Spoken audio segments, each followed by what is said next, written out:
I am 4 years old, and my preschool teacher hands us a coloring page with a picture of ducks. I grab a crayon, and I start to color them purple. And then I grab a neon green crayon for their beaks. I love these ducks. At the end of class, my teacher slides the paper back across the table. And she says to me, "Ducks are yellow. No gold star today." So the next day, when she hands us a coloring page with a picture of trees, this time, I watch the other kids before I grab my crayons.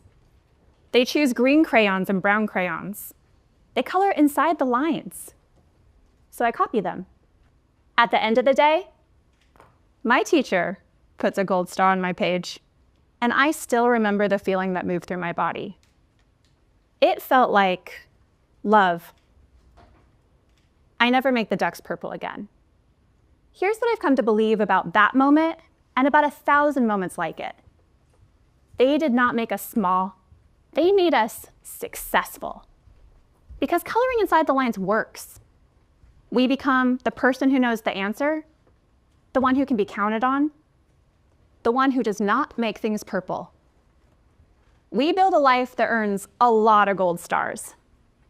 But there can be this strange, disorienting distance between the life we are living and the person who is living it.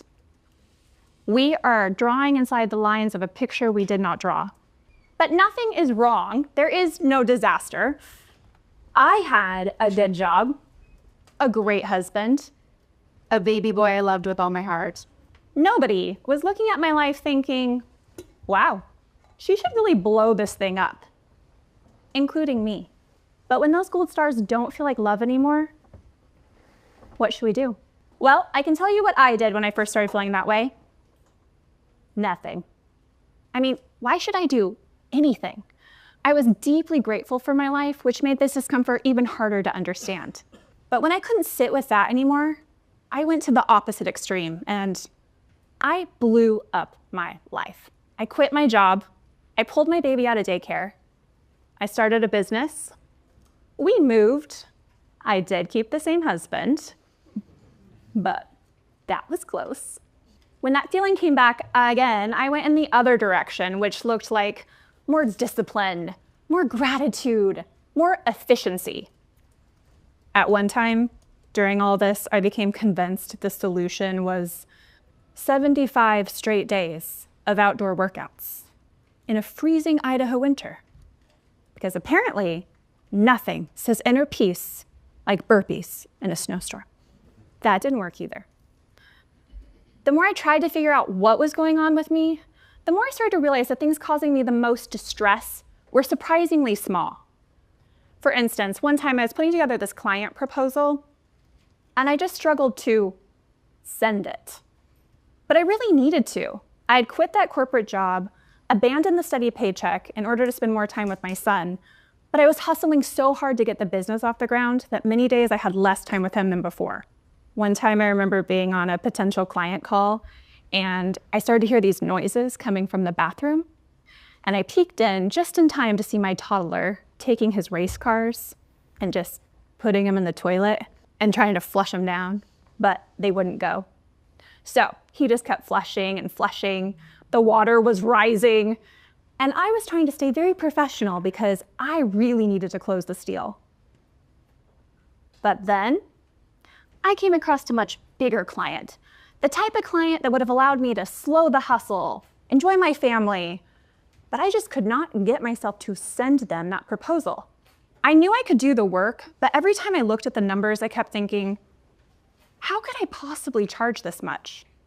That resistance wasn't just in my work. Growing up, I learned very early on how to read my father. Before I would walk into a room, I would always try to catch my mom's eye. And sometimes she would give me this look that said, be careful. So I would stay mostly quiet. I would try very hard not to disappoint him. I got really good at it. But then later as an adult, I would think about pushing back. The words would actually come to my lips, but I just couldn't bring myself to say them. I could see what was possible. It was right in front of me, but I just couldn't take that next step. Moments like this stayed with me. It was a discomfort I couldn't name and I couldn't shake. But then I heard about an idea that explained something I'd been trying to understand for years. In the 1950s, there was a scientist named Theodore von Karman, and he became obsessed with this question. Where does Earth's atmosphere end? And where does space begin? After years of calculations, he discovered this invisible boundary. It's 62 miles or 100 kilometers from sea level. Today we know it as the Kármán line. This is where wings stop working. It's where the air gets so thin that an airplane cannot fly. You need a rocket. I think human beings hit lines like this too. In 15 years of working with founders, leaders, executives, I saw moments like this everywhere.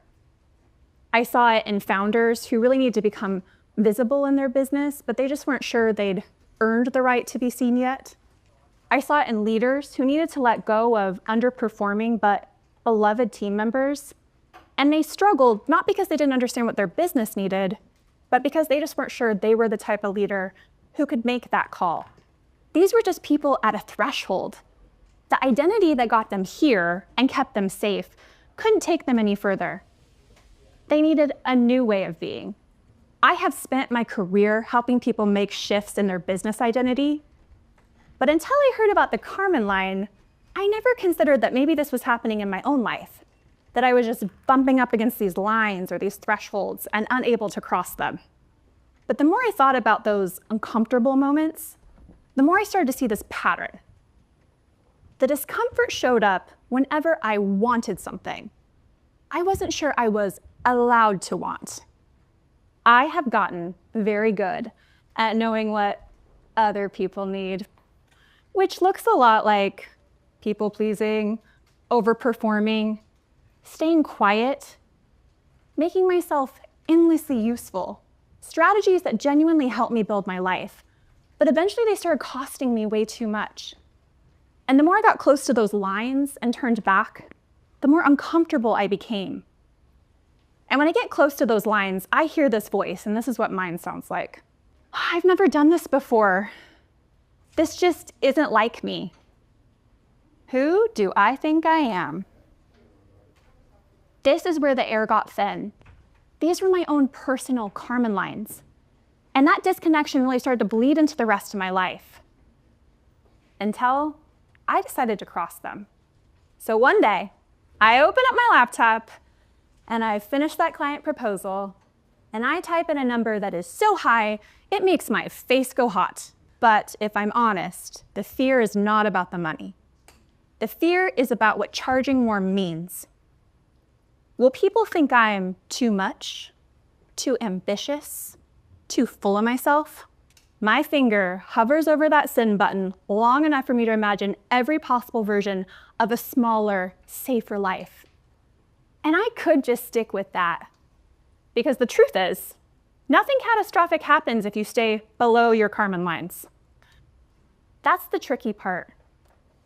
The danger is not that your life falls apart. The danger is that it doesn't. And one day, you wake up and realize you've gotten really good at living someone else's version of you. I think about all of that, and then I push the send button. 3 seconds pass. 4. The world does not end. Sending that proposal doesn't just help me land a client. It changed what I thought was possible for me. But then there came this moment with my father. And he really wanted a hug from my little boy, and he got really angry when my son refused. He kept on insisting, and I could see how it was making my son upset. So this time, the words didn't stay in my mouth. They came out. My hands were shaking, and everything in me wanted to retreat, to smooth it over, to make it easier, but I didn't. My dad left, and I sat on the floor and cried. But I knew that something had changed. I am no longer the person who stays quiet. I am the person who says it anyway. And that's when I started to notice, we think that transformation happens first, and then action follows, but usually it's the opposite. First, you do the thing. Then, you become the type of person who does it. I did not send that proposal because I had suddenly become confident. I started to become more confident because I sent it. None of these were gold star moments, but every single one of them has changed me. You have also been crossing Kármán lines your whole life. You just weren't aware of how important those decisions were. There were no fireworks. Nothing outside your life changed immediately, but something inside you did. Those small, private moments turned you into who you needed to be. You probably already know what your next Kármán line will be, and it does not have to be dramatic. You do not need a move across the country or a resignation letter. Here's what I want you to do today. Find the thing that you've been sidestepping, the one that feels disproportionately loaded for what it actually is.